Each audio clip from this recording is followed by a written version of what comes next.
Bueno, pero no es tortura, es un interrogatorio especial que en Inglaterra tuvieron el coraje de legislarlo. ¿Sí? ¿Y cómo es un interrogatorio especial? No es el momento de dar detalles. Pregúntenle a Colores, que es un enfermo que habla y habla y habla. Nosotros los militares hemos dado una muestra de querer la pacificación del país, y casi todo el pueblo en general, salvo núcleos muy radicalizados, que son muy pocos, que quieren la revancha. Nosotros nos reclamamos por los torturadores de Larrabure. Si pasa por al lado mío el torturador de Larrabure, no pasa absolutamente nada. Nosotros los militares lo hemos perdonado. Y el resto... ¿Lo han perdonado? Sí, lo hemos perdonado. ¿Sí? Yo he perdonado al asesino de la hija de Viola, y ni sé quién es, ya me olvidé. Y todos los militares no tenemos rencor en absoluto, queremos la pacificación del país, y la gran masa del pueblo argentino. Pero hay un pequeño sector que quiere revancha y sigue con esto. Usted no perdonará porque tiene también cuentas que rendir, y entonces por eso perdona. No, yo no tengo ninguna cuenta. Pero las personas que no han cometido ninguna atrocidad sobre otras personas, por ejemplo. La familia de Viola, del capitán Viola. Porque los representantes del pueblo, los legisladores de la nación, dijeron, entre otros, que el capitán Vergés no se lo podía procesar. Nada más ni nada menos que los representantes del pueblo. Entonces terminemos con eso de que son culpables o no culpables. A mí me declaró, y a tantos otros, de que no éramos culpables de nada, nada menos que los representantes del pueblo, los senadores y diputados de la nación. No sé, pero usted está libre, pero eso no quita el hecho que esté libre, que no haya cometido actos de los que se tenga que arrepentir. No creemos en la justicia, aquel se lo declara inocente, la justicia es culpable. La única justicia infalible es la de Dios. Pero los hombres se equivocan, muchísimo. No, yo creo que está equivocado. No nos equivocamos. No, hay que creer en la justicia, por favor. Si no, esta sería una anarquía. Si esperamos nada más que la justicia de Dios, pero perdón, si la justicia de Dios es infalible, pero creamos en la justicia. Perdón, en la década del 70 no se aplicaba la justicia, las personas desaparecían sin un juicio. Néstor, hubo una guerra fratricida, y vos sabés muy bien que las guerras fratricidas se violan los derechos de uno y otro bando, en todas las historias de las guerras fratricidas. En todas las historias el ejército que fue condenado por violar las Fuerzas Armadas que fueron condenadas por violar las normas de la guerra, en la guerra fratricida contra la subversión, en los años 70, fue ejemplo de respeto de los derechos humanos en la guerra clásica de Malvinas, y no, los ingleses no lo fueron.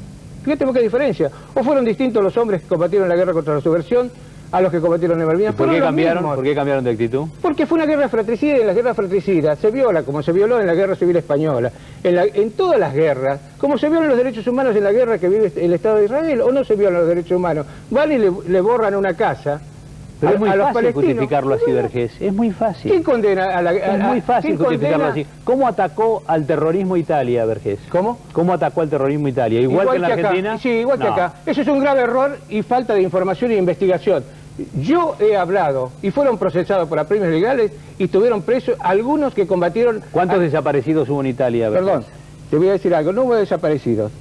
Una pequeña diferencia. No, bueno, pero usaron los mismos métodos de acá y fueron condenados algunos de ellos. Y se dio... ¿Fueron condenados? ¿Quiénes? Sí. ¿Quiénes? Hubo un comisario que era diputado de la Nación que fue condenado siendo diputado de la Nación. ¿Por qué? Por la justicia italiana. ¿Por qué? Por haber usado métodos...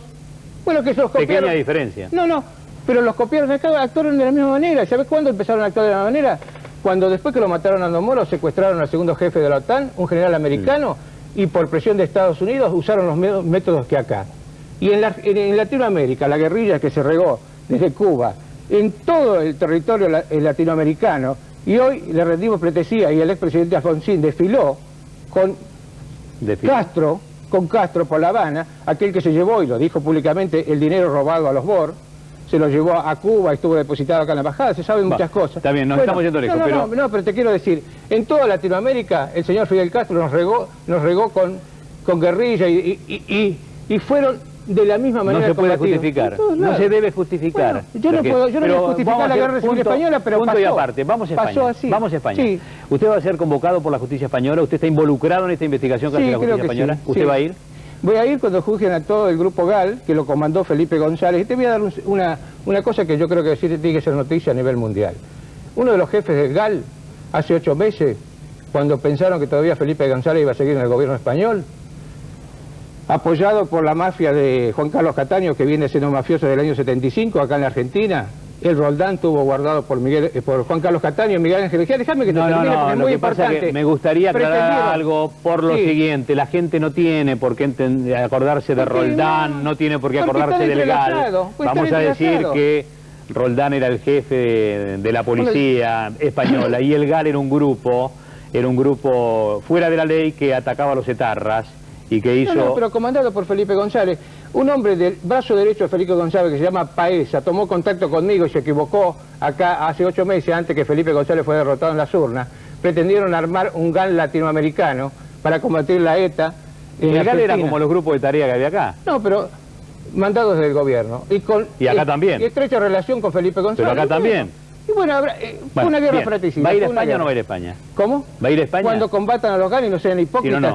No, y cuando los españoles logren y rezarzan la familia del almirante Quijada, que fue asesinado por Fernández Palmero, que era un español. Cuando rezarzan y esos errores metamos todo en la bolsa y no hagan derechos humanos con un solo ojo, ahí sí yo voy a ir a la justicia española. Pero mientras sea una hipocresía y un teatro, no voy a ir a la justicia muerte española. ¿De qué español le adjudican a Vergés? ¿Cómo? ¿La muerte de qué español le adjudican? Porque me adjudican haber actuado en el desastre que fue el asesinato de las familias Pujadas. ¿Sabe cuál es la verdad? Y se constató por una investigación de la televisión catalana. Contactaron fehacientemente que los que están presos por haber asesinado a Pujadas. ¿Sabes quién los metió preso? El capitán Héctor Vergés. Esa es la verdad. Y está comprobada por la televisión catalana hace muy poco. Y a mí me los indicaron. Fue una aberración de unos delincuentes que yo les hice condenar a cadena perpetua. Vergés como Colores. Y Colores no se arrepiente de nada, lo volvería a hacer. Yo que no lo conocía a Colores y para mí es un enfermo que está aprovechado lamentablemente para hacer un poco de sensacionalismo. ¿Por qué? Porque es un enfermo. Es un enfermo que yo lo que haría con Colores es hacerlo tratar, hacerle dar una buena... ¿No estará arrepentido? ¿No será que tiene muchas cosas que le vienen encima y por eso se siente mal? La cara refleja que es un enfermo. Bueno, la vimos entre las sombras. Pero Néstor, realmente yo no lo conocía a Colores, no tuve ni el gusto ni el disgusto de conocerlo, pero realmente me da mucha pena porque es un hombre enfermo. Yo creo que... ¿Volvería a hacer lo que hizo Vergés? Yo combatí en una guerra, gané en una guerra. ¿Pero volvería a emplear los mismos métodos Vergés? No sé, yo creo que en una guerra fratricida volverían a ocurrir las cosas dolorosas que ocurrieron en la Argentina y en todas las guerras fratricidas. Pero lo que pasó no nos enseña nada, Vergés. ¿Cómo? Lo que pasó no nos enseña nada. Pero por supuesto, yo voy a luchar y voy a seguir luchando para que no vuelva a ocurrir. He ayudado al conocimiento, yo me he hecho cargo de las cosas, está escrito un libro, ayudando a que no vuelva a ocurrir. No estoy regando para que vuelva a ocurrir, todo lo contrario, estoy regando para que no vuelva a ocurrir el desencuentro de los argentinos en los años 70. Muy bien. Héctor Vergés, capitán, tuvo una participación muy importante, en Córdoba especialmente, ¿no? En Córdoba es donde más se lo ha mencionado. Pero es donde más se lo ha mencionado, donde... En La Perla estuve un mes y dicen que estuve 3 meses. De 3 años de jefe estuve un mes, apenas un mes. Muy bien.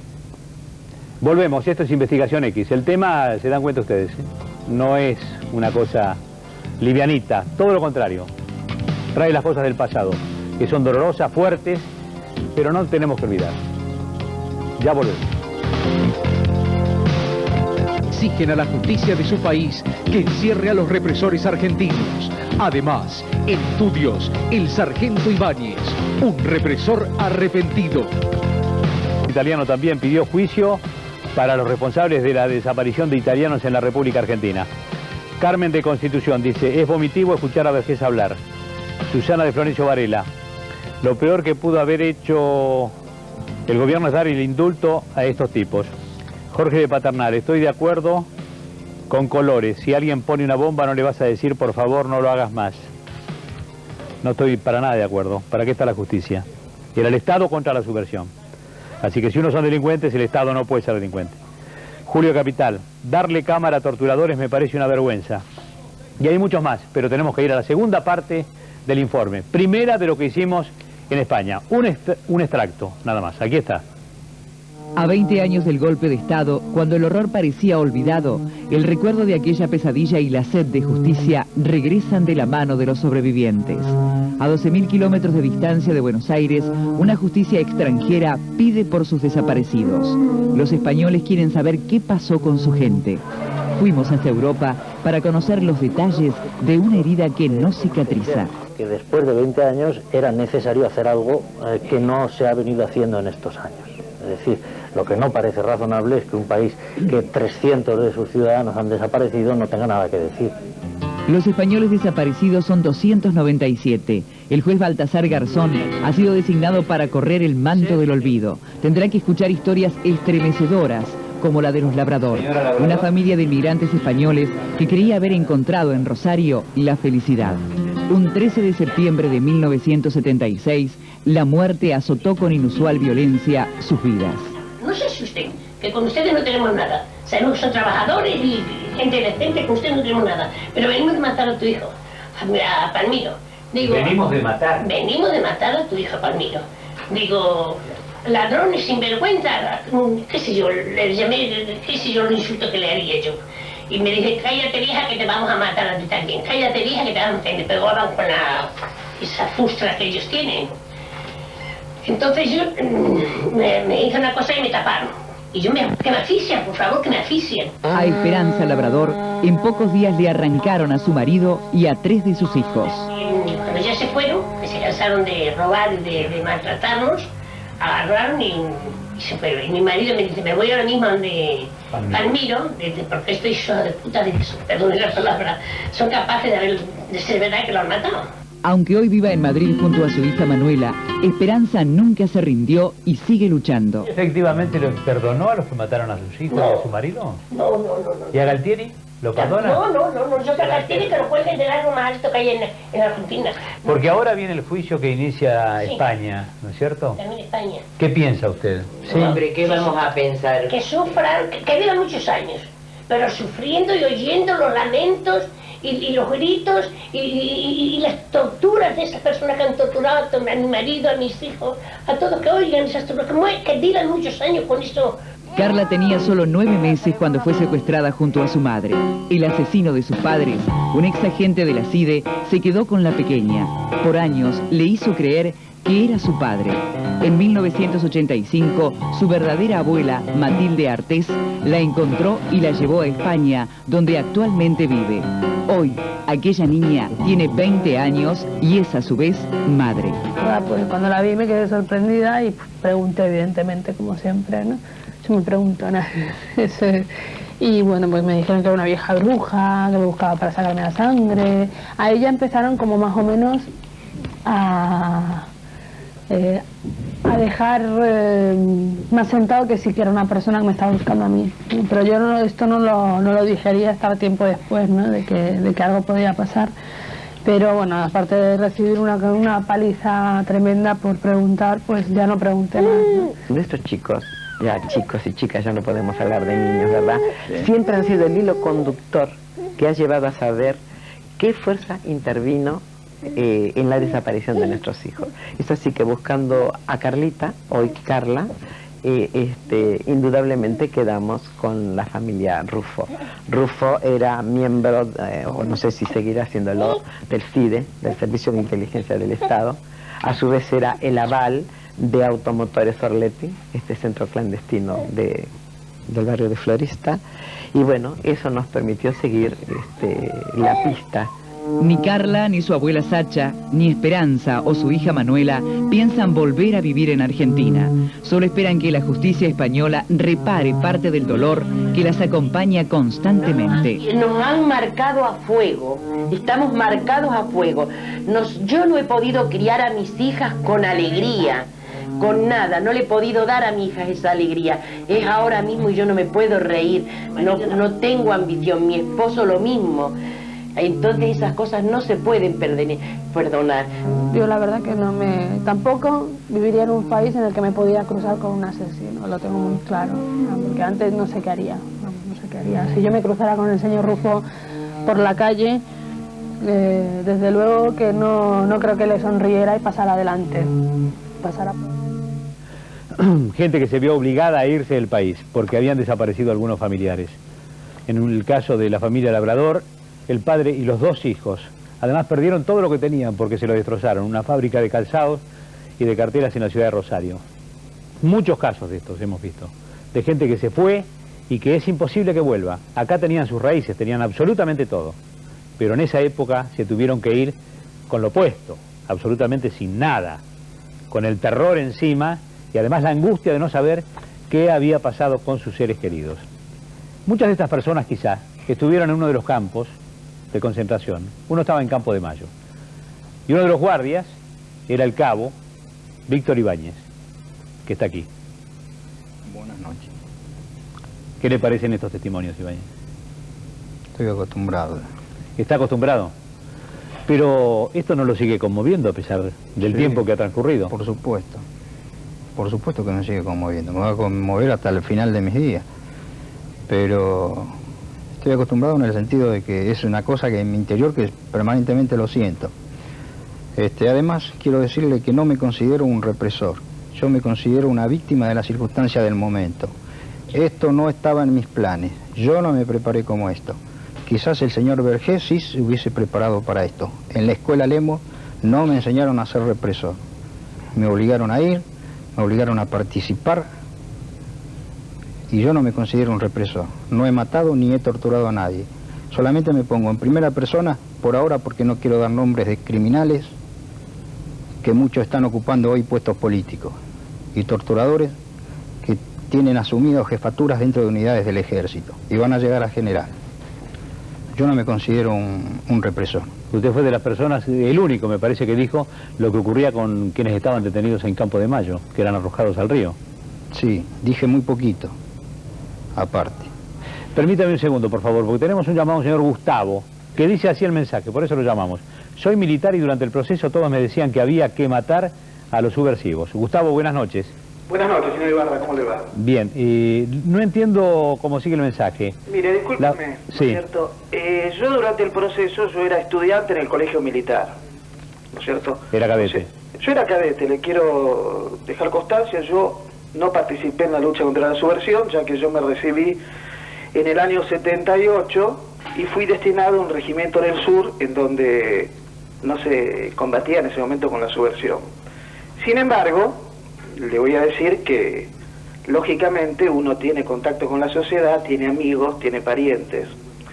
Y uno conversaba en esa época, ¿no es cierto? Imagínese, el cadete del colegio militar no tenía ningún tipo de conocimiento, ni de participación, ni de absolutamente nada en lo que se llamaba la guerra contra la subversión. Estaba estudiando y estaba en una actividad estrictamente profesional. Gustavo, lo que no entiendo es cuando dice las Fuerzas Armadas perdonaron, no sean hipócritas. No, yo le voy a decir lo siguiente, ¿no es cierto? De esa relación que yo le digo que tenía con la gente, lógicamente, ¿no es cierto? En ese momento,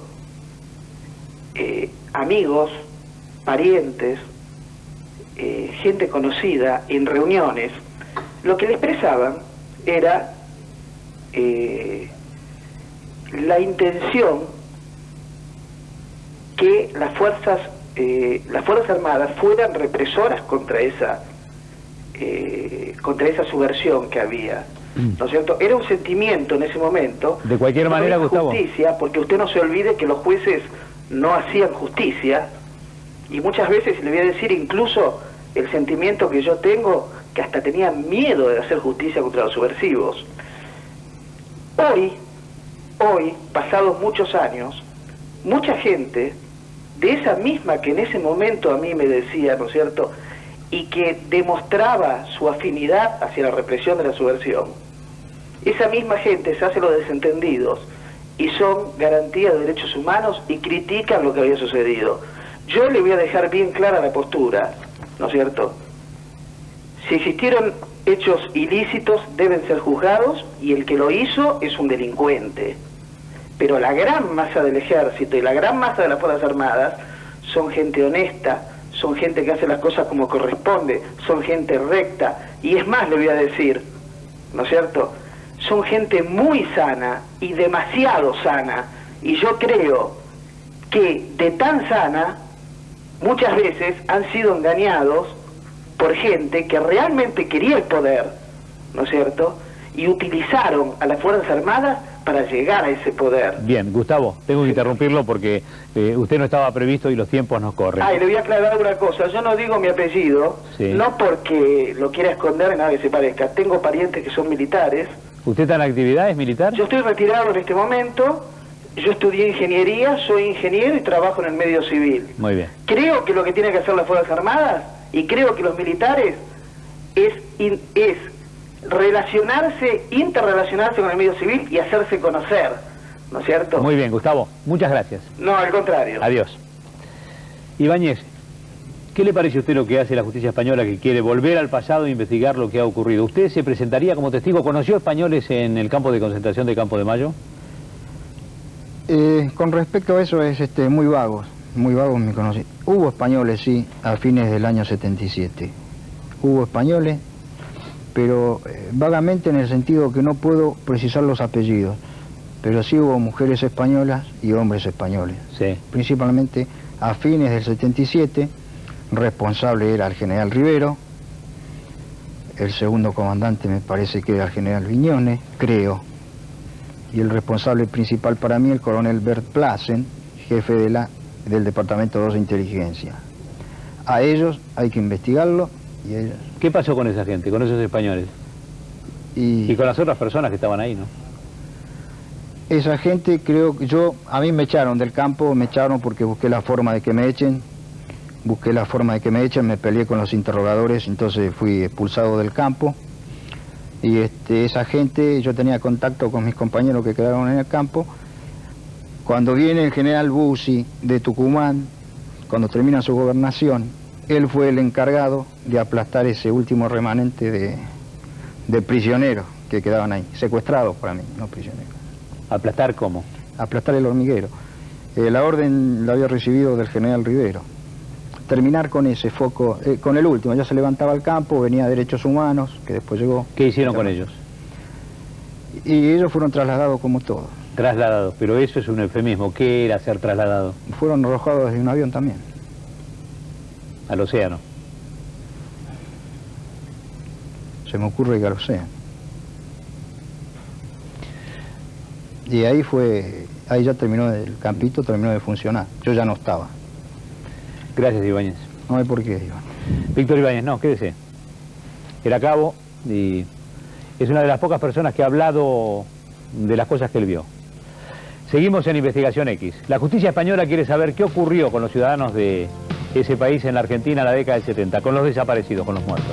Por eso, Baltasar Garzón, que es el juez, está investigando. Y en España, en Madrid, estuvo Investigación X. En un rato nada más, sigue el informe. No sea benévolo con estos hombres, trátelos como lo que son, asesinos. Tercera parte del informe, hay muchos llamados, pero es imposible cumplir con todos. Vamos, estuvimos en España y aquí está parte de lo que hicimos, una tarea muy ardua y muy dolorosa. Durante la dictadura militar, unos pocos decidían por la vida o la muerte de los prisioneros. El marino Adolfo Silingo fue el primer represor arrepentido. Luego, le tocó al sargento Víctor Ibáñez narrar sus vivencias. Dio detalles espeluznantes sobre la suerte de los desaparecidos. ¿Usted arrojó gente al mar? Sí, señor. ¿Por qué lo hizo? Era una orden. ¿De quién? De la superioridad. Se embarcaba la gente y se las arrojaba. ¿Se le embarcaba viva o muerta? No. Yo no sé si sedada. Yo creo que después fallecían porque una droga que le inyectaban producía... No sé qué le producía, se orinaban, no sé, pero quedaban quietos. Yo no lo podía ver la cara porque estaban con la capucha. Víctor, ¿cuánta gente calculó usted que vio caer al mar? ¿10, 20, 100, 500? No, mucho. 1000. Quizás. ¿Y en el vuelo cuál era su función? Colaborar. ¿Colaborar en qué? En el lanzamiento. Esto es, objetivamente se empujaba, se arrojaba, se tiraba a la gente al mar. Exactamente. Por una puerta, supongo yo, abierta. Exactamente. La justicia española cuenta con que los militares arrepentidos brindarán su testimonio. El abogado Carlos Lepoy, que contribuyó a que el juez Garzón se decidiera a tomar cartas en el asunto, está seguro de que nuevos personajes se sumarán a esta historia. En principio, el testimonio que este hombre va a brindar es un testimonio de hechos que son conocidos, la mayoría de ellos, pero no son conocidos sus autores, y por tanto, a partir de este momento sí se conocerán sus autores, y va a tener una resonancia muy importante por las personas, precisamente, sobre las que esta persona va a hablar. ¿Va a denunciar personas que hasta ahora no se sabía estuvieron en la represión? Va a denunciar personas que no se sabía que en este momento estuvieron en la represión. Los represores arrepentidos han sido hasta el momento casos aislados. Adolfo Silingo y Víctor Ibáñez son los únicos que, no soportando más los cargos de conciencia, hablaron. Si hay gente que tiene problemas de conciencia, actitudes frente a lo que han realizado, como el caso del capitán Silingo, que también se ofreció a ir y se puso a disposición del juez Garzón, y otros más, bueno, pueden aportar mucho para ver cuáles han sido los procedimientos, cuál ha sido la metodología represiva implantada durante la época de la dictadura. El fiscal español Carlos Castresana, si bien considera que los arrepentidos pueden llegar a aportar datos significativos, piensa que bastan los archivos para determinar las culpas. Hombre, sería una prueba más. Yo lo que no sé es la trascendencia que podría tener eso en el conjunto de las pruebas de que se pueda hacer acopio, teniendo en cuenta que, sobre todo, habiendo transcurrido tantísimos años, el aporte fundamental de prueba va a ser el documental, que es lo que consta en los archivos de todos los testimonios que se han ido recogiendo en estos años.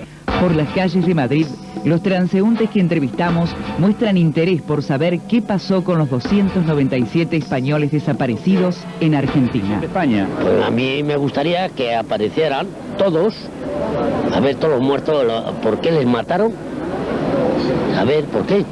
Eso es lo que quiero saber, como español, ¿eh? El que robe, que pague. El que mate, que lo maten.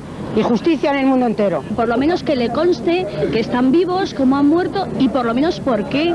Ya sabemos que por unos intereses creados hace mucho tiempo, pero que lo sepan. Que aparezcan de una vez, o vivos o muertos, pero si aparecen muertos, pues bueno, el por qué ha sido, que esas madres están desesperadas. Eso es para la persona que lo vive. Que no es justo que hagan las injusticias que están haciendo. El hecho de que ahora lo saquen a la luz me parece positivo, que el que hace una cosa mala la pague cuando sea, pero que eso es un genocidio, en fin, que no debe ocurrir nunca. El juicio que se lleva a cabo en Madrid por los desaparecidos puede llegar a tener consecuencias inesperadas. Los militares implicados que salgan del territorio argentino podrían ser detenidos y obligados a declarar en España. Independientemente del éxito o fracaso que vayan a tener estas diligencias, ¿qué significa?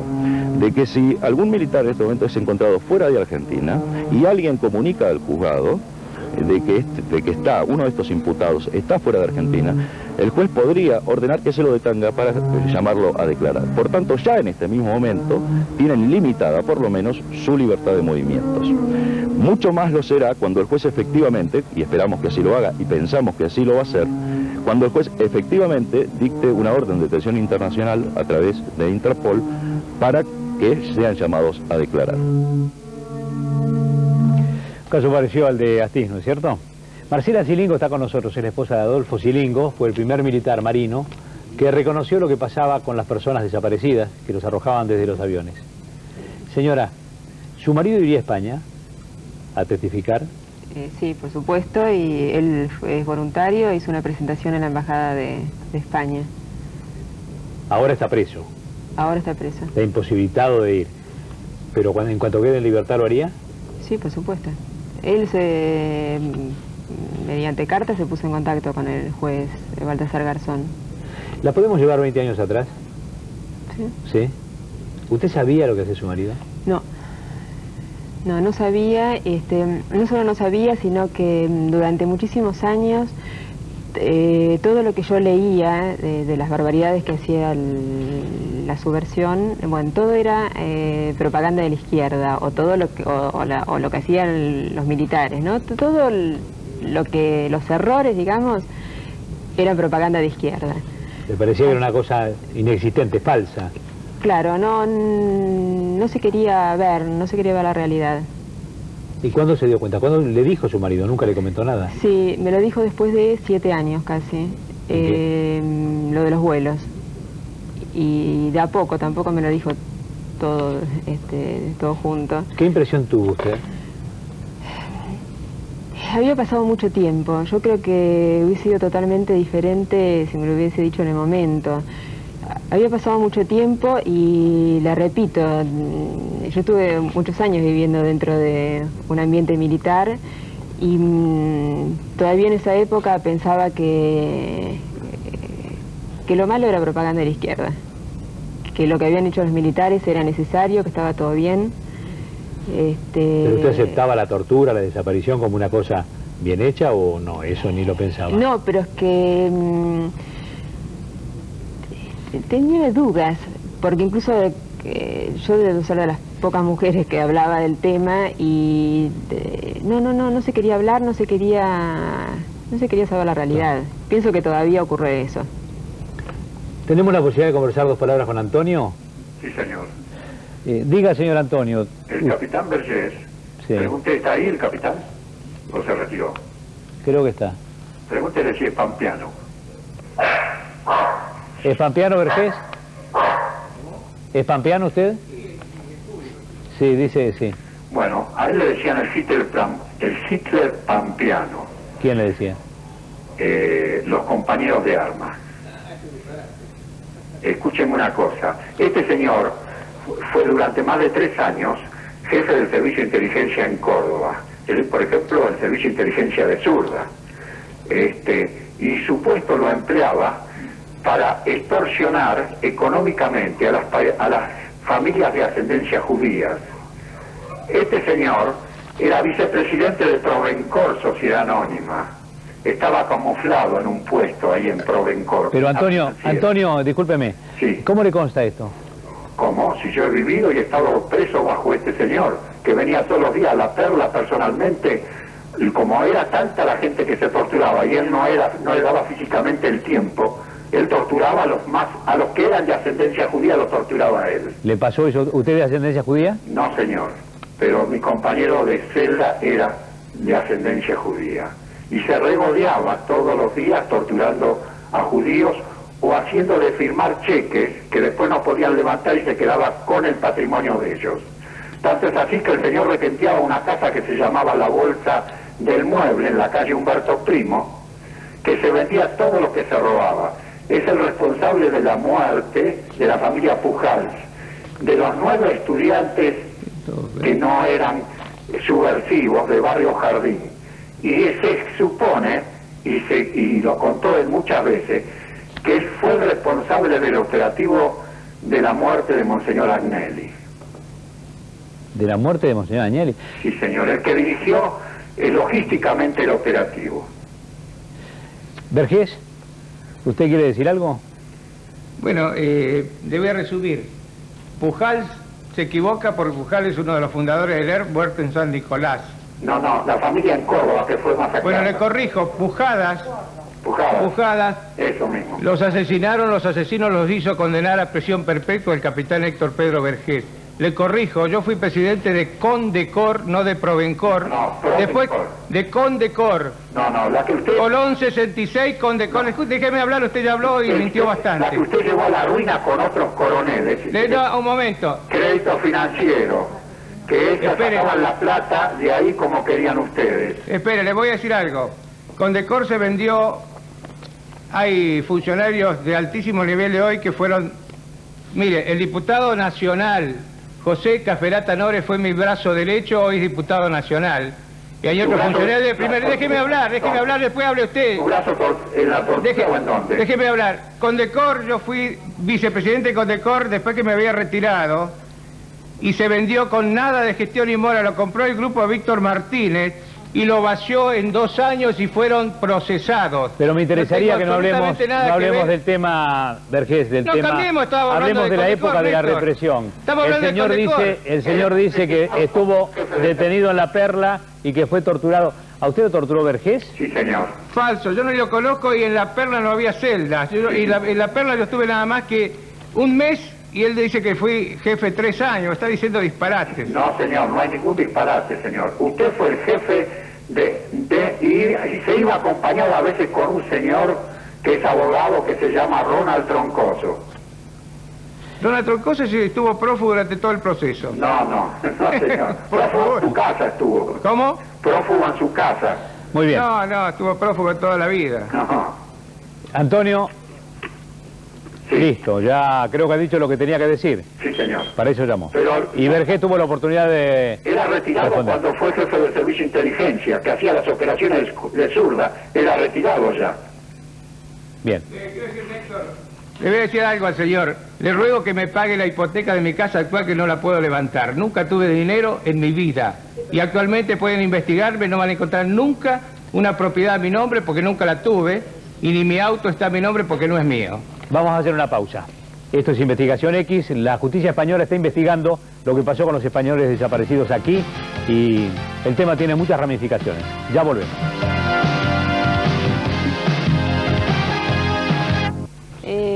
Yo les pido a los militares, sobre todo a los marinos,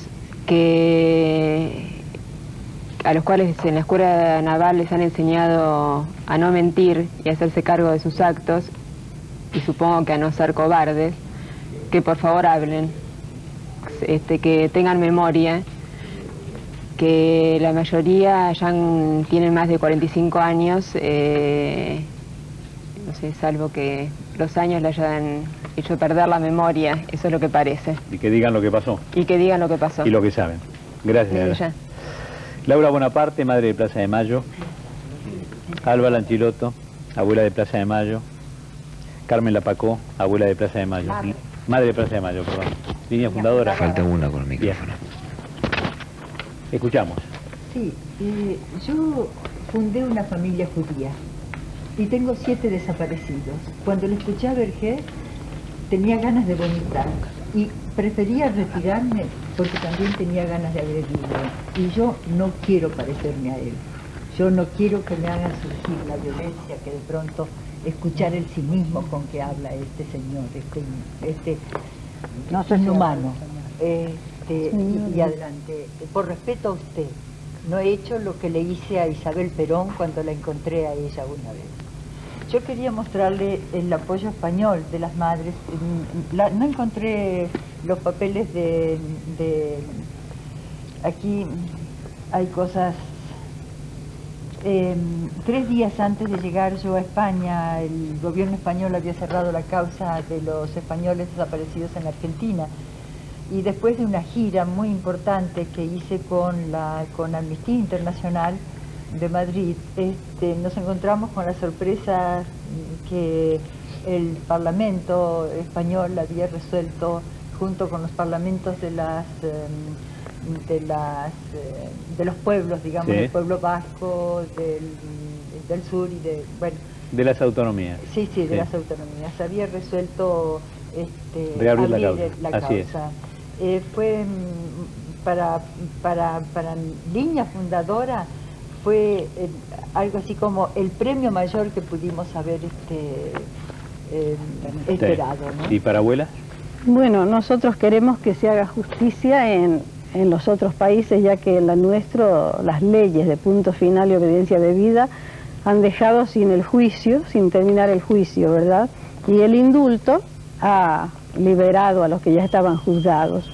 Nosotros queremos que se haga justicia por lo menos en otros países. Tenemos la abuela Sacha y nuestra nieta Carla que han salido en el informe. Ustedes ya han estado con ellas también. Y son unos luchadores y estamos muy contentas de haberlas visto. Es muy terrible escuchar a la niña decir, yo le pregunté, ¿volverías a la Argentina? Y me dijo, a mí no hay nada que me ate a la Argentina. Miren, no tanta tengo nada que ver esta con la noche me ha hecho dar ganas de devolver como a Laura, ver la Carla y ver la Sacha ha sido como un aire fresco. Señora. Bueno, yo fui de las fundadoras de Madres de Plaza de Mayo.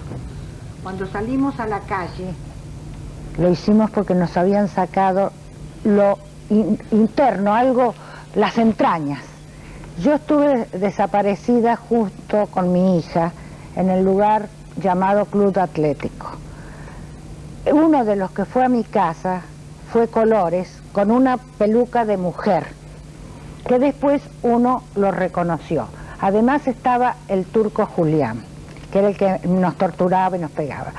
Que los militares, ese lugar era de los militares que nos mandaban a los policías, como los mismos policías decían ellos. Si los militares nos mandan, ¿qué tenemos que obedecer nosotros?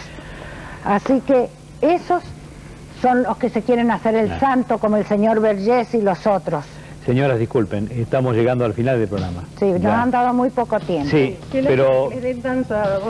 A los torturadores. Vieron ustedes que también hemos incluido personas que no estaban previstas y que pasaron por esta circunstancia. Pero no va a faltar oportunidad. Sí, espero que así sea, porque nosotros... Creo que no van a dudar de nosotros respecto a que No, usted me llamó una tenemos vez nuestra acá, mejor buena usted me voluntad. llamó por la radio una vez a mi casa porque Pero me yo estoy había despidiendo, abierto después me lo las cuenta porque si no nos van a sacar del aire. Muchísimas gracias. Investigación X, no terminamos nunca de satisfacer a todo el mundo, ya lo sabemos. Muchos fueron recuperados y están con sus familias de sangre. Otros, muchos más no. Ni se sabe dónde están. No hay una obligación cristiana, y si no cristiana, humana, para aquellos que se sienten así, de decir a los familiares, me enteré, supe, estuve, y usted puede buscar a su nieto o a su hijo o a su hija en determinado lugar. ¿No es una obligación? ¿Se puede ir con esa carga camino a la muerte que un día nos encuentra a todos sin descargarse de eso? Realmente, sabiendo que hay tantas personas angustiadas porque no saben qué pasó con los suyos. Hay algo internamente que los cierre, que los constriña, que los obligue a callarse. ¿No sería mucho mejor? Total, ya leyes no van a sancionar más porque por todo lo que se determinó a través de la obediencia debida, el punto final y el indulto. Pero ¿por qué no tener ese gesto humanitario? Algo más sobre los desaparecidos y sobre los chicos nacidos en cautiverio. Un dato que llegó hasta la redacción de Investigación X nos decía que era posible rastrear el paradero de un médico que había atendido partos de mujeres secuestradas en la Escuela de Mecánica de la Armada, la ESMA. El rumor era que seguía trabajando como ginecólogo en un conocido sanatorio de la capital. Nosotros a este médico lo tenemos incluido en la lista de médicos represores. Está citado en varios testimonios, sobre todo de sobrevivientes de la ESMA, de la Escuela de Mecánica de la Armada. Es un hombre que actuó entre el año 76 y 77 y parte del 78, o sea, en la primera etapa de la ESMA, cuando la ESMA estaba dirigida por Chamorro, que ya se murió, y Chamorro estaba directamente vinculado a Macera. Durante la última dictadura militar, en la ESMA, funcionó uno de los más nefastos centros clandestinos de detención. Decenas de mujeres embarazadas permanecieron detenidas allí hasta que nacieron sus hijos. El caso de las embarazadas en la ESMA es una de las historias más terribles de la época del proceso. El procedimiento habitual era mantenerlas con vida hasta que dieran a luz y eran separadas inmediatamente el bebé, y el bebé era entregado a algún militar, marino o no marino, que necesitara un chico porque no podía tener un chico propio, y la madre era casi indefectiblemente asesinada. El periodista Uki Goñi acaba de publicar un libro sobre el capitán Alfredo Astiz. Su investigación lo llevó a profundizar en los nacimientos clandestinos en la ESMA. Ellos habían armado inclusive un lugar donde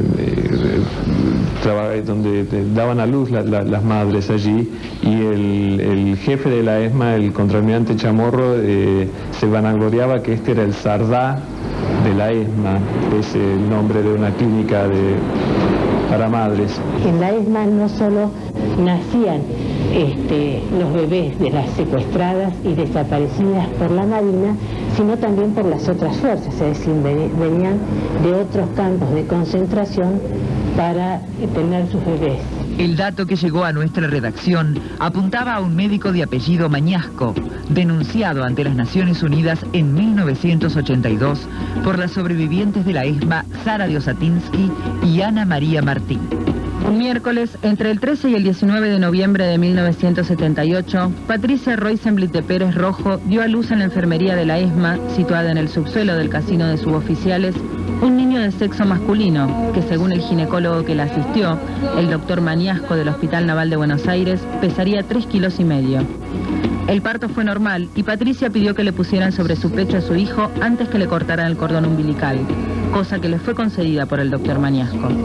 El último rastro del doctor Mañasco se remontaba a 1983. En 1983 él viajó a España y se radicó en Sevilla por un tiempo. Ya después de ahí le perdimos el rastro. Muchos de ellos, en los primeros tiempos de la etapa constitucional, viajaron al exterior. Pasaron 13 años y nuestros informes decían que estaba de vuelta. Luego de seguir muchas pistas, de corroborar y desechar distintas informaciones, confirmamos que en el sanatorio Mitre había un obstetra que se llamaba Jorge Mañaco, no Mañasco. Con cámara oculta, un equipo de investigación X fue a la guardia ginecológica fingiendo una urgencia.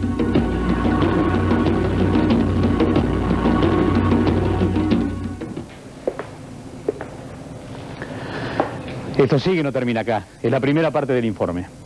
A la Argentina. Primera parte del informe, tenemos mucho más. Pero vamos a poner ya en el aire, me parece oportuno.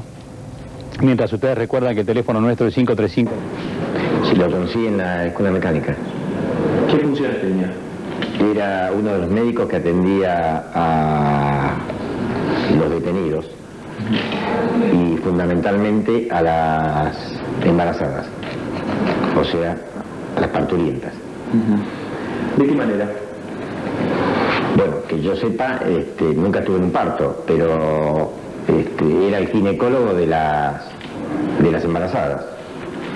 O sea, había cierto cinismo e hipocresía, porque las detenidas no se las mataba hasta que no diesen a luz a sus hijos, ¿no?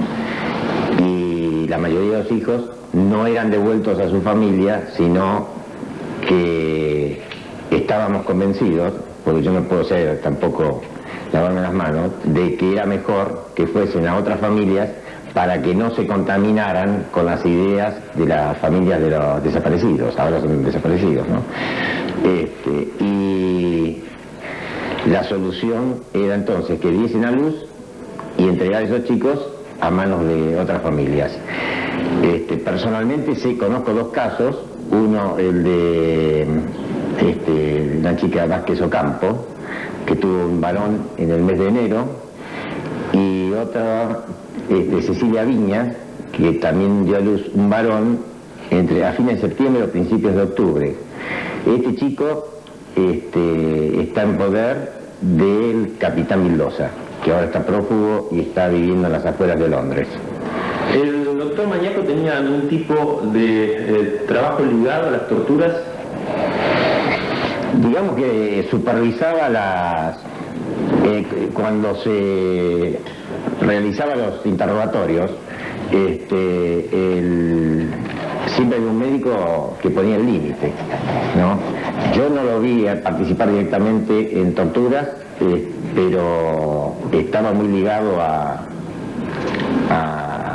eso, inclusive era bastante duro. ¿Qué significa duro?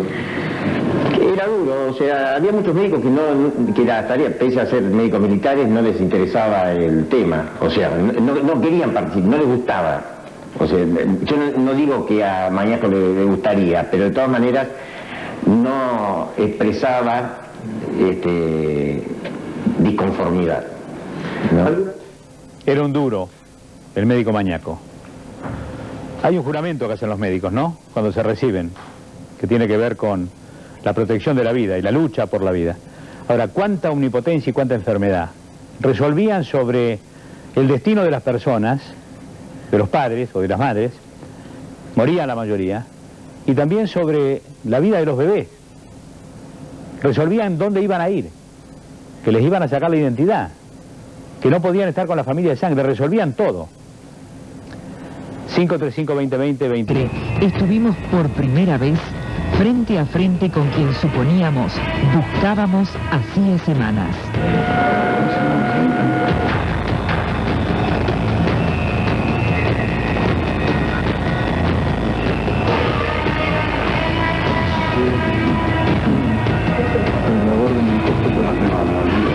El sello del doctor Mañaco nos planteó una duda.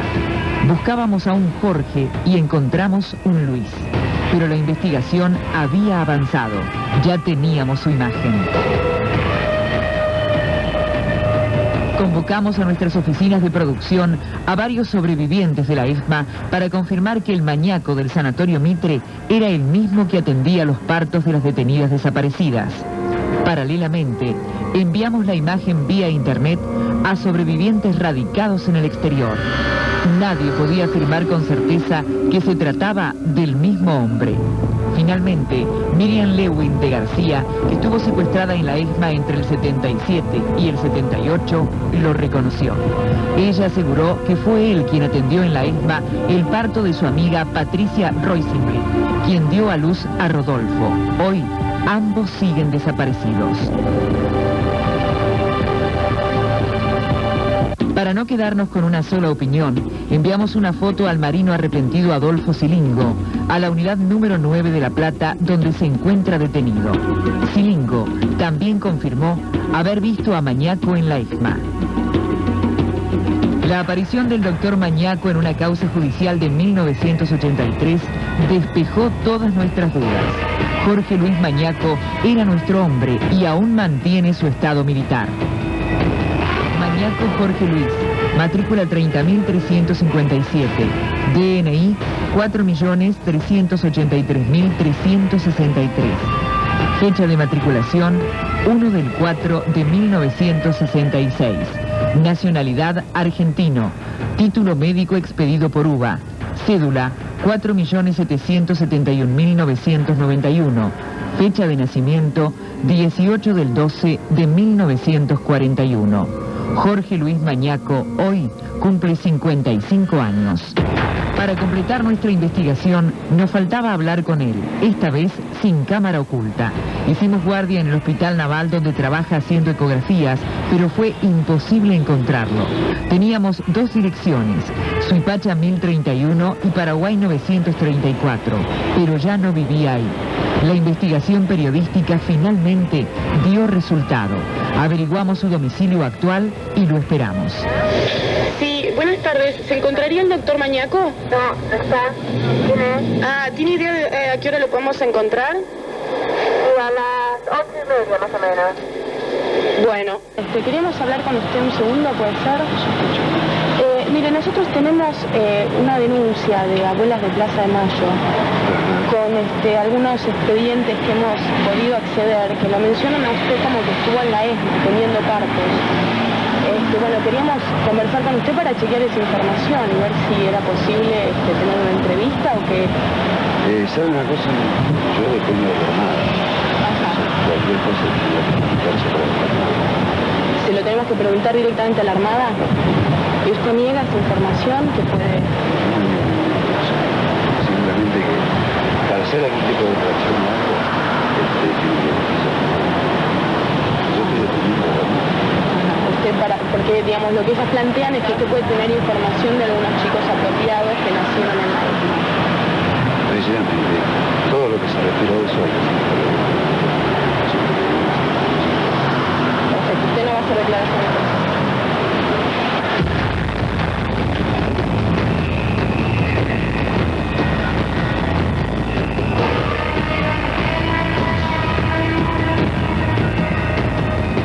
Es que debe tener datos seguramente, debe tener muchos datos el doctor Mañaco respecto a chicos que nacieron en la ESMA y que no se sabe dónde están, que los vienen buscando sus familias hace muchísimo tiempo.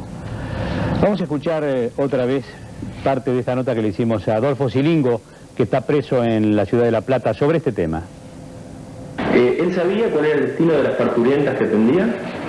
Todo el mundo sabía. Ahí nadie, por eso nadie puede decir que no sabíamos lo que hacíamos, nadie puede decir que fue engañado, al contrario. Estábamos todos convencidos, en ese momento estábamos convencidos, no podemos negar eso. Estábamos convencidos y es más, hubo muy pocos casos que se opusieron y no tuvieron consecuencias. O sea, el capitán Búsico fue uno que en ese momento nosotros lo considerábamos o cobarde o traidor. Lamentablemente los hechos demuestran que no estaba equivocado, pero el que se oponía era separado. Mañaco nunca se opuso. No, jamás se opuso. Esto dice Silingo, es muy directo, muy concreto y no tiene muchas dudas al respecto. Y ahora presentamos a Mariana Pérez.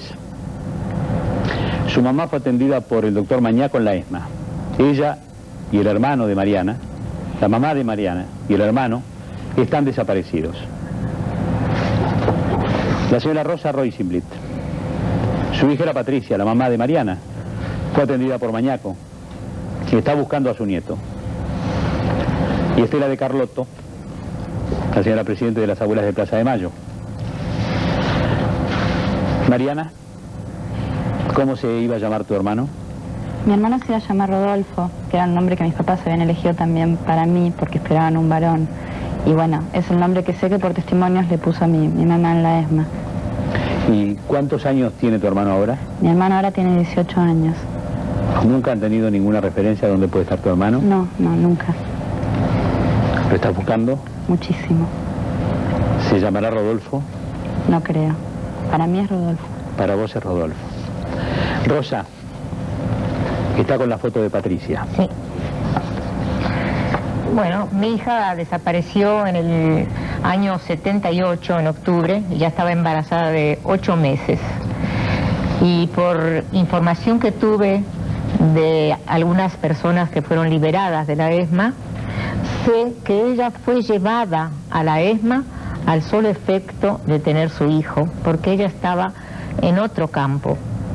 Así sucedía con muchas de las personas que tenían familia en la ESMA. Eran llevadas a la ESMA solamente para tener familia. Sé por esas personas que me informaron que fueron liberadas, que ella tuvo un varón, que el parto fue normal, que su peso era aproximadamente de 3 kilos, 3,5. Y también una de ellas me dijo que mi hija quedó con su hijo durante 5 días en la Escuela de Mecánica de la Armada y después ella salió caminando de la ESMA con su hijo en brazos. Pero nunca más tuve ningún dato acerca de eso. Otras que me testimoniaron no me dijeron lo mismo, me dijeron que fue separada, como todas las otras demás señoras que tuvieron familia ahí, que fueron separadas inmediatamente después del parto. Pero ese es el dato que tengo. También le habían dicho que su hija, cuando lo tuvo, antes que le cortaran el cordón, pidió tenerlo sobre ella. Todos esos detalles que hace un rato aquí se pasaron por la televisión son precisamente los mismos datos que me dieron a mí, porque son las mismas personas las que informaron acá y las que me informaron a mí. ¿Y quién la atendió en el momento del parto de su La hija? atendió el doctor Mañaco, de acuerdo con los detalles y las informaciones que tengo. Yo tengo un juicio por privación ilegal de libertad de mi hija desde la época de la dictadura todavía. Y ¿usted nunca pudo llegar a Mañaco? No, yo no he llegado. ¿O no buscó? Hasta ahora no busqué. Es ahora cuando yo empecé a impulsar la búsqueda. Yo tenía la información de que Mañaco estaba trabajando en el Sanatorio Mitre y bueno, entonces en estos últimos días empecé a mover esto y bueno, felizmente se pudo dar con él. Tenemos la confirmación de Miriam Levin, que es una periodista, una conocida periodista, que ella era amiga de mi hija y lo vio en el campo de la ESMA, así que no tengo ninguna duda que esa es la persona a la que yo me refiero. ¿Le va a reclamar información a Mañaco? Sí, señor. Ahora, si usted me va a permitir, en este programa, le voy a reclamar por mi hija y por mi nieto. ¿Puede hacerlo ya?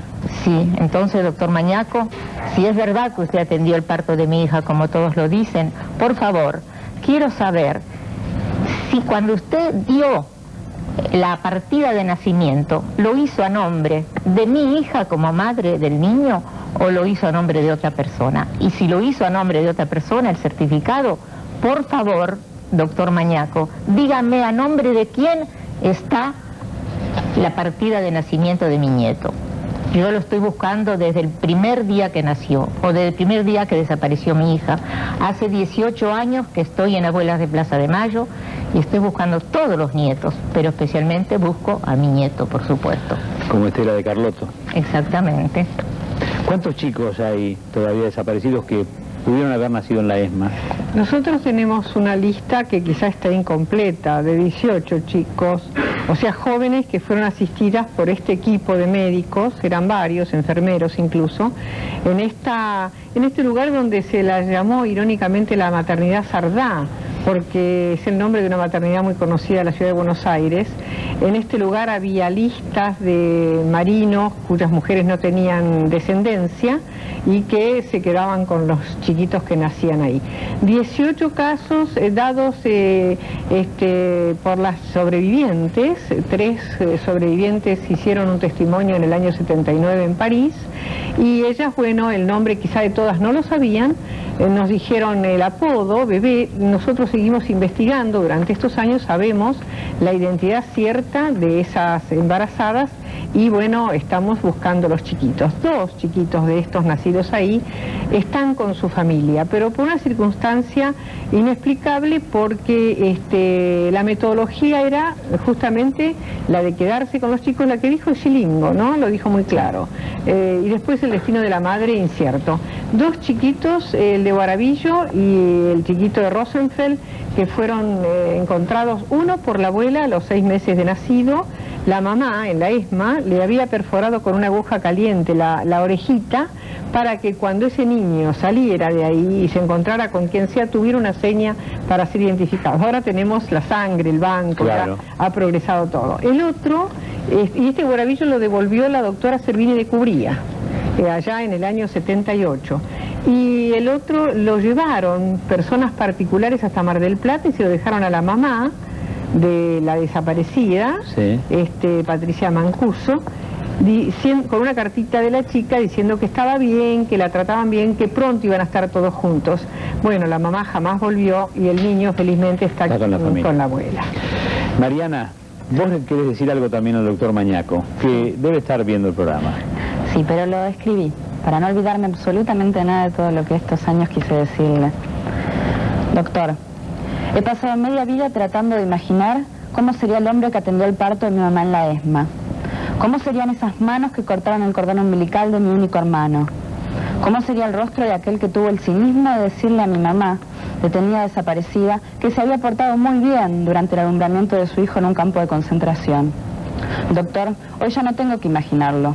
Lo he visto, doctor, y ejerciendo su profesión. Y me permito decirle, doctor, que usted deshonra tan noble profesión.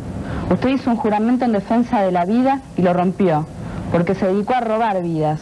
Usted participó del alumbramiento de muchos niños para quienes nacer era sinónimo de desaparecer. La panza tibia de la mamá era su único refugio, aunque a veces recibieron hasta allí dentro las descargas de la picana. Al cortar el cordón umbilical, usted daba cumplimiento a la primera etapa de un secuestro planificado fríamente. Después, quizás, se le permitió a la detenida amamantarlo unos días. Seguramente había que dotar a esos bebés de los anticuerpos que se transmiten a través de la leche, porque sus futuros apropiadores querrían niños fuertes y sanos. Luego, madre e hijo eran separados. Algún matrimonio llegó a la Marina y anotado en lista de espera, recibiría esa noche el hijo ajeno para empezar a mentirle. Usted, doctor, es el primer culpable de esos crímenes. Yo lo acuso, doctor, de ser indigno de este título.